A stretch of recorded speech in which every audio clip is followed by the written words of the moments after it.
एक बात देखी होगी, हम लोग ना, मैं अपने टाइम पे बहुत टाइम पास करने के लिए, क्योंकि मेरा पढ़ाई में मन नहीं करता था, मेरा पढ़ाई में मन नहीं करता था इतना, मैं नहीं पढ़ता, चिल मारता था।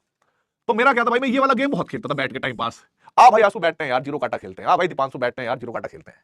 तो नोट डब्बे बनाते थे हम, जीरो एक्स एक्स जीरो, फिर यहां पर एक्स, फिर यहां पर जीरो, यहां पर एक्स, फिर यहां पर जीरो, यहां पर एक्स, मतलब टाई भी होता था, समटाइम जीतते भी थे। तो ये इस गेम से सब वाकिफ है, जीरो काटा। अब भाई मेरे को ये जीरो काटा एक दिन खेलते खेलते दिमाग में आया, ठीक है, कि यार मूल अवधारणा के साथ पदों को अगर कुछ ऐसा हिसाब किताब लगाया जाए तो कुछ मजा आ जाएगा यार।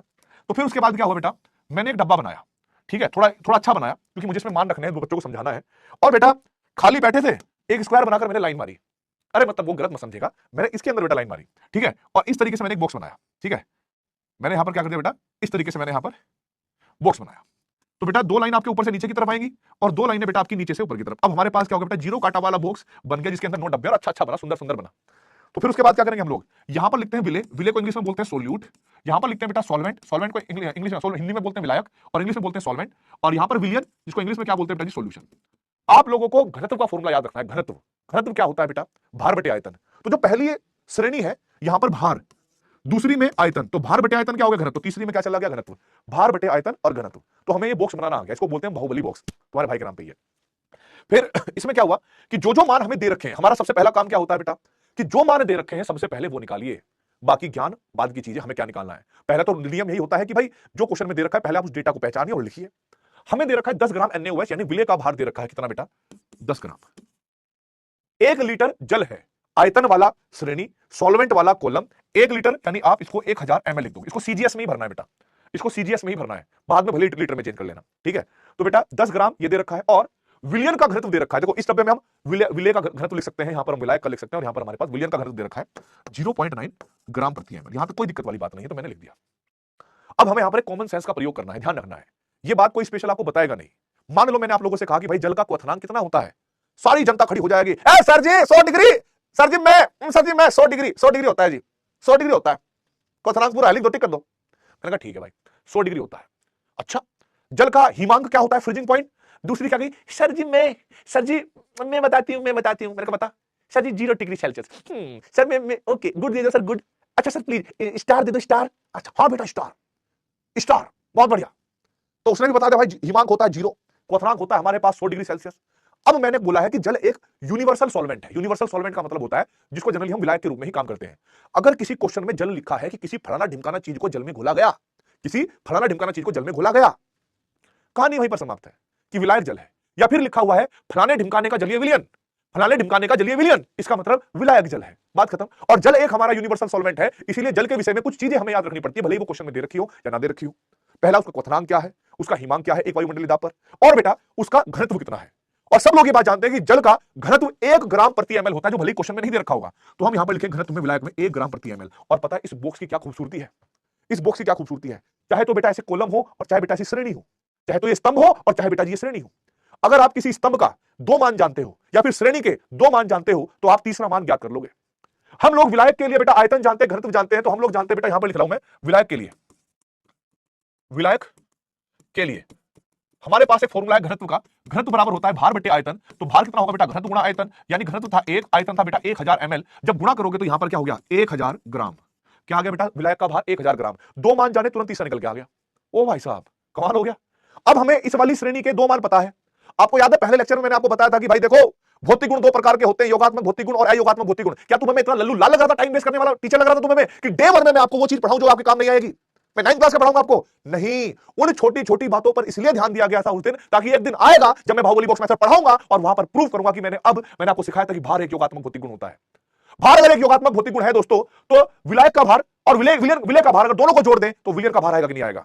तो हमारे पास आ गया 1010। ओ तेरे की सर जी, इस बार तो विलयन के 2 मान पता लग गए, मतलब स्तंभ में पता लग गए 2 मान, तीसरा निकालो सर। मैंने कहा ठीक है, इस बार मैं लिख रहा हूं बेटा विलयन के लिए, विलयन के लिए मैं जानता हूं बेटा घनत्व का फॉर्मूला होता है भार बटे आयतन, आयतन बराबर होगा भार बटे घनत्व। भार आया है 1010। देखो जिस चीज का भार है उसी का आयतन, उसी का घनत्व यूज करते हैं। ऐसा नहीं कि इसका घनत्व यूज कर लेंगे, इसका भार यूज कर लेंगे और आयतन इसका यूज कर लेंगे। जिस चीज का घनत्व होगा उसी का भार यूज होगा, उसी का आयतन यूज होगा, समझना मेरी बात को। तो बेटा 1010 घनत्व दे रखा है 0.9, हल करने पर आया 1122.2। और तेरे की सर जी विलयन का आयतन आ गया कितना, 1122.2 ml। और मैंने आपको बताया था अब हमें इस वाले कॉलम के 2 मान पता चल चुके हैं, इस वाले कॉलम के 2 मान पता चल चुके हैं बेटा। समझ रहे हो? अब आपको लगेगा सर जी हाँ, और आपने बताया था आयतन तो योगात्मक भौतिक गुण है, यानी विलय का आयतन और विलायक का आयतन को जोड़ लें तो विलयन का आयतन आएगा, या फिर ये कह दें कि टोटल विलयन के आयतन में से हम लोग विलायक का आयतन घटा लें तो हमारे पास 122.2 ml जो है ये विलय का आयतन भी आ गया। इन दोनों फॉर्मूलों को और करोगे यूज घनत्व वाले फॉर्मूले से, ये मान भी निकल के आ जाएगा। आप चाहते क्या हो, जो डेटा आपको फॉर्मूले में नहीं भी दे रखा होगा, क्वेश्चन के अंदर नहीं भी दे रखा होगा, वो सारा डेटा इसमें अपने आप निकल के आ जाता है भाई। कमाल की बात तो ये, कुछ भी निकल के आ जाता है। अब देखो, जो भी मैंने आपको आज तक फॉर्मूले बताए, मैंने कहा था कि कोई बड़ा रिलेशन निकालने की जरूरत ही नहीं है आपको, आप बस उसका बेसिक फॉर्मूला याद करके रख लो। तो भाई वो तो खैर मोल की जरूरत पड़ेगी हमें आगे। तो अगर मैं मोल NaOH के निकालता हूं, सबसे पहले NaOH के मोल निकालता हूं मैं, तो फॉर्मूला होगा भार बटे अणुभार। दोस्तों भार विलय का दे रखा है 10 ग्राम, जो क्वेश्चन में भी था। अणुभार हमें पता है 40 है, 0.25। यहां तक तो मैंने आपको बोला भी था कि आपने पिछला क्वेश्चन यहां तक तो ठीक किया था। अब जब मैं यहां पर मोलरता ज्ञात करूंगा, बेटा ध्यान रखना, जब मैं यहां पर मोलरता ज्ञात करूंगा कैपिटल M, तो मैं लिखूंगा बेटा विलय के मोल और बेटा विलयन का आयतन लीटर में। देखो बेसिक फॉर्मूला तो लिखा मैंने, कोई बहुत बड़ा रिलेशन थोड़ा लिखा।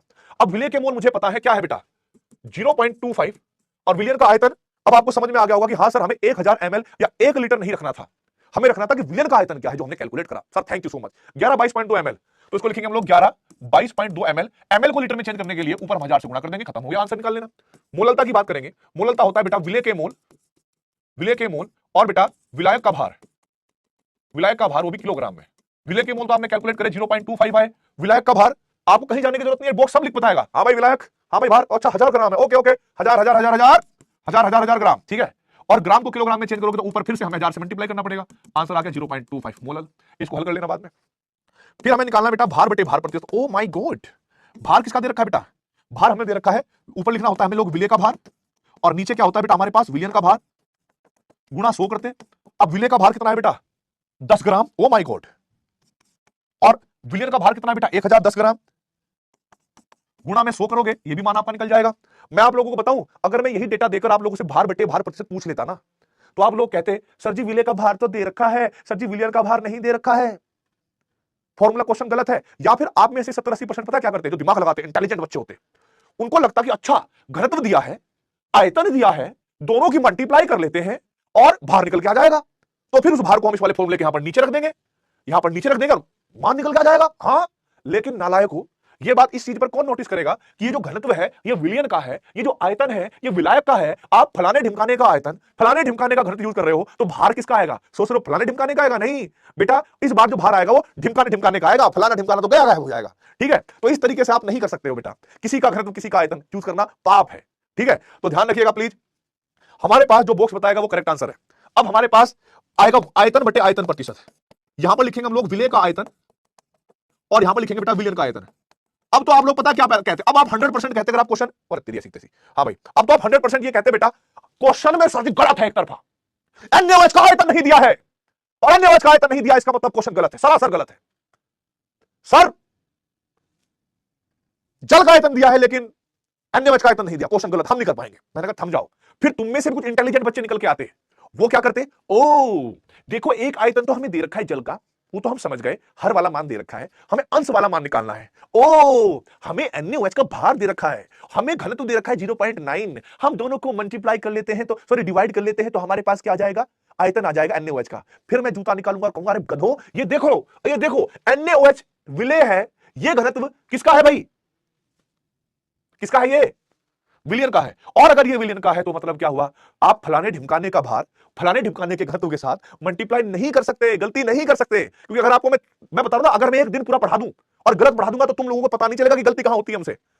अब हम लोग क्या करेंगे, अब हम समझ गए कि हमें इसके ऊपर तो ध्यान ही नहीं देना, हमें ये बताएगा आयतन, सर जी विलय का आयतन बिल्कुल समझ में आ गया, सर जी विलयन का आयतन बिल्कुल समझ में आ गया, बस फॉर्मूला हमें बेसिक पता ही है, तो हम क्या कहेंगे बेटा 122.2 और बेटा 1122.2 गुणा कितना होगा 100% निकल गया। भाई और बहनों, लेडीज एंड लेडीज, गधे और गधैया, इधर देखिए, अगर मैं यहां पर निकालता हूं भार बटे आयतन प्रतिशत, तो मैं लिखूंगा बेटा सोल्यूट का भार और बेटा सॉल्यूशन का आयतन। ये मान तो तुम्हें पता था ही नहीं, लेकिन फिर भी मैं बताता हूं, सोल्यूट का भार 10 है, विलयन का जो आयतन है, ध्यान रखना विलयन का जो आयतन है वो यहां से पता है 1122.2 है, तो आपने लिखा बेटा 1122.2 और गुणा में 100 करोगे तो भार बटे आयतन प्रतिशत भी आ गया। फिर मैं अगर पीपीएम